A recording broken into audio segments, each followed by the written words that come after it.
Módulo 1, tema 4, estudio del comportamiento suicida desde las ciencias médicas. En este tema vamos a revisar la forma en cómo las diferentes ciencias médicas tratan de explicar el suicidio y la forma en cómo éstas intervienen para su prevención y para su intervención. Tomando en cuenta, en primer lugar, que el suicidio es un problema de salud pública que ha ido aumentando en nuestro país y que el suicidio afecta principalmente a los sobrevivientes del suicidio, ya sean las personas cercanas, como amigos, compañeros, de trabajo, de escuela, pero también afectan de manera importante al personal de salud o de seguridad, que son el primer contacto posterior al intento o al suicidio. Entonces, es importante retomar lo que es a las ciencias médicas para tratar de explicar el comportamiento suicida. Tenemos un aumento importante en los reportes de suicidio en los diferentes grupos de edad.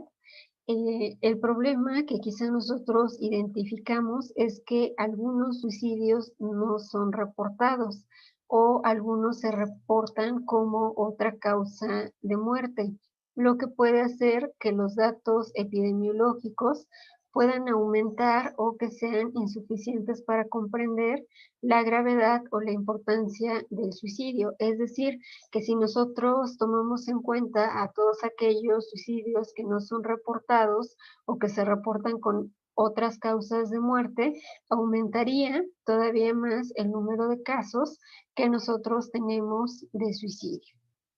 Vamos a tener una primera aproximación, que es la neurobiología del suicidio. Esta teoría se ha realizado con estudios que se han hecho post-mortem en sujetos que han cometido suicidio y sobre todo aquellos que han tenido intentos violentos de suicidio.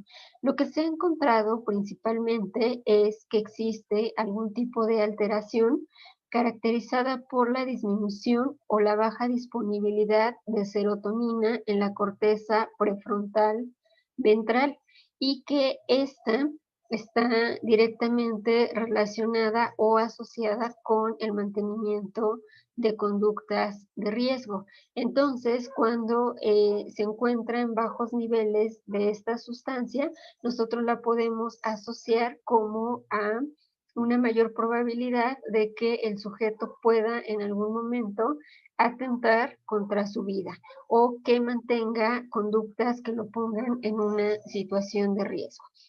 Existe también un concepto que es la diátesis, que es una predisposición a elegir la conducta suicida, que puede estar relacionada también con algún fenómeno o evento estresor y los sucesos de la vida cotidiana, y que entonces vuelvan a la persona mucho más vulnerable. Aquí vamos a encontrar una explicación de los fenómenos de neurotransmisión que están asociados a el comportamiento suicida. Los principales neurotransmisores que se ha detectado que están asociados a esta situación van a ser la serotonina, el glutamato, el GABA y la dopamina, y que en sus regiones neuroanatómicas van a poder identificarse a la corteza prefrontal ventral, al hipocampo y al rafe dorsal y medial como las regiones que puedan estar asociadas con este tipo de alteraciones. ¿Por qué? Porque están vinculadas con procesos relacionados a la agresión, a la ansiedad, a la falta o dificultad para la integración de las emociones y también para el correcto manejo del estrés. Entonces, la neurobiología del suicidio nos permite entender que posiblemente existen algunos neurotransmisores y regiones anatómicas asociadas con este tipo de problemáticas o con situaciones relacionadas a el comportamiento violento dirigido hacia sí mismo. Entonces, si fallan estos sistemas, posiblemente eso pueda explicar lo que ocurre con el cerebro del suicida. La bioética, por su parte, se va a encargar o va a estar encargada de llevar a cabo el análisis filosófico tanto de la vida como de la muerte y se va a encaminar hacia el respeto de la vida y la protección de la dignidad humana.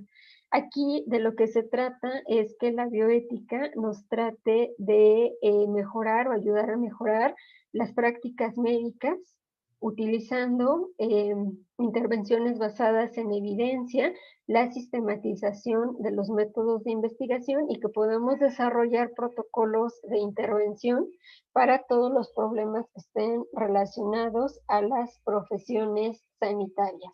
Entonces, la bioética nos va a brindar esta posibilidad de generar nuevos métodos de investigación y de intervención para tratar este tipo de problemáticas. Por otra parte, la psiquiatría se va a encargar de determinar el tratamiento farmacológico más adecuado para los pacientes que tienen riesgo suicida, ya sea como ideación, intento o como parte de la comorbilidad con otros cuadros clínicos. Entonces se va a encargar de participar en el diseño también de intervenciones que favorezcan el apego al tratamiento y sobre todo a la prevención de recaídas. También tenemos a la salud pública, que su objetivo siempre ha sido el de proteger, mejorar y fomentar la salud física y mental. A nosotros nos va a ayudar en la intervención del suicidio, sobre todo en el cuidado de la salud mental y para la prevención del suicidio. Quizá nos ayude también a generar políticas para la promoción y prevención de este fenómeno desde un punto de vista que prevenga el suicidio o cualquier elemento relacionado.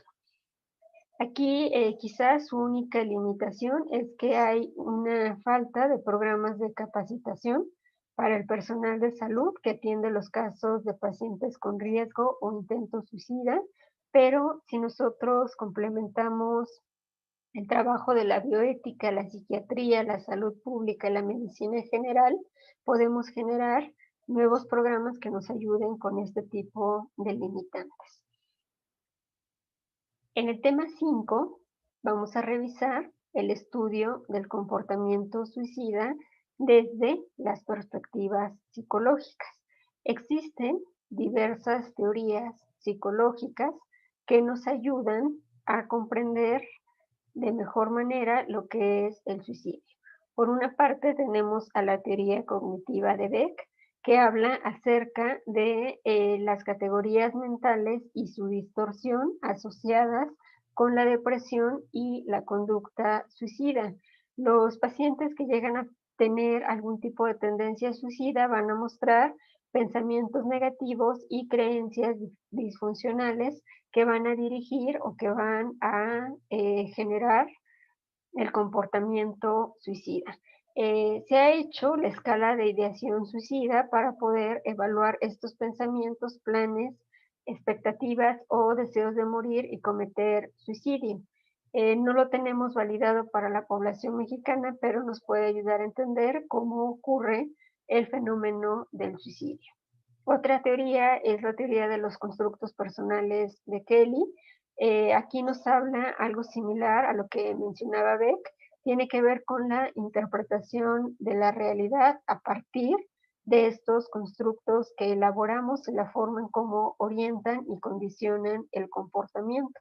El suicidio entonces va a ser un acto en el cual el individuo va a tratar de darle sentido a su vida y puede llegar a suicidarse porque no percibe el futuro de manera adecuada, o porque se considera como una persona prescindible y que puede ser capaz de dejarlo todo porque no es necesario.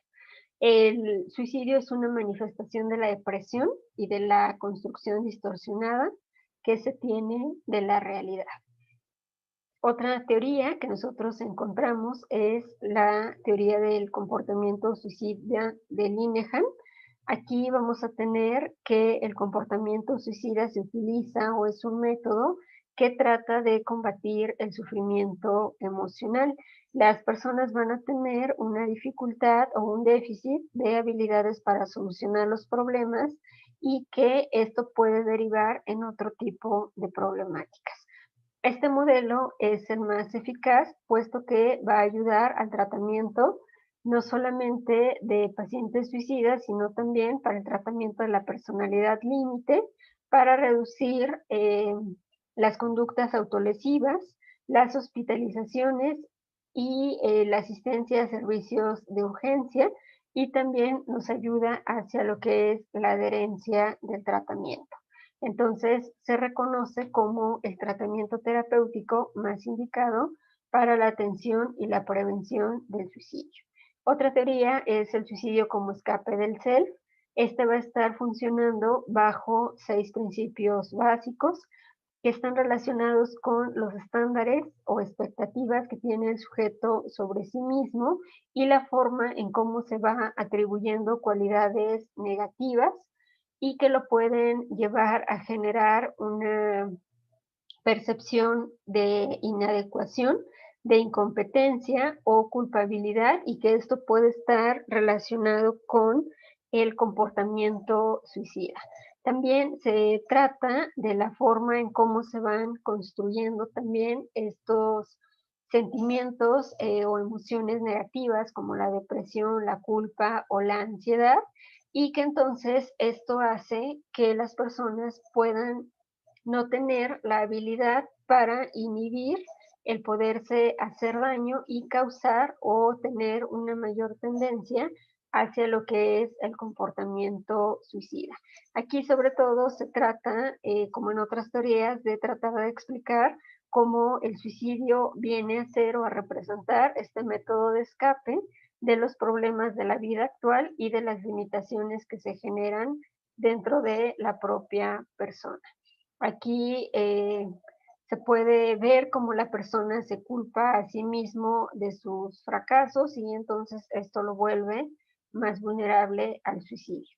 Hay otros autores que nos hablan también acerca de lo que es el suicidio. Sobre todo, aquí nosotros podemos observar cómo se relacionan con esta parte de la depresión, la desesperanza, este factor mediador del dolor o del sufrimiento y la forma en cómo ha habido este análisis de las notas suicidas para poder entender o explicar qué es lo que ocurre con la persona que se suicidó o cómo se manifiestan estas emociones en el suicida. La teoría del distrés nos habla acerca de los eventos que originan un desajuste emocional caracterizado sobre todo por la angustia, por el dolor psicológico o por el sufrimiento, y que esto está muy relacionado con lo que es el buscar o tratar de escapar de este dolor, de esta angustia o de este sufrimiento a través de lo que es la conducta suicida. Entonces son diferentes teorías, son diferentes modelos teóricos que van a tratar de explicar al suicidio. ¿Cuáles son las limitaciones de todas estas teorías? Que en la actualidad existen todavía teorías y terapias sin evidencia científica que limitan el estudio del comportamiento suicida y que las intervenciones terapéuticas no nos dan evidencia clara de que esos métodos sean efectivos para tratar el suicidio o el intento de suicidio. También falta que se capacite de manera correcta a los profesionales de la salud y la salud mental en estos modelos basados en evidencia para que la atención sea oportuna ante el comportamiento suicida. También hace falta actualizar los programas académicos y las intervenciones psicológicas ajustadas a los cambios en el contexto que se dan por las condiciones sociales, culturales y demográficas en las que está presente el comportamiento suicida. Entonces, requerimos hacer este proceso de actualización de estos programas y capacitar correctamente a el personal para que pueda prevenir el intento de suicidio y el suicidio.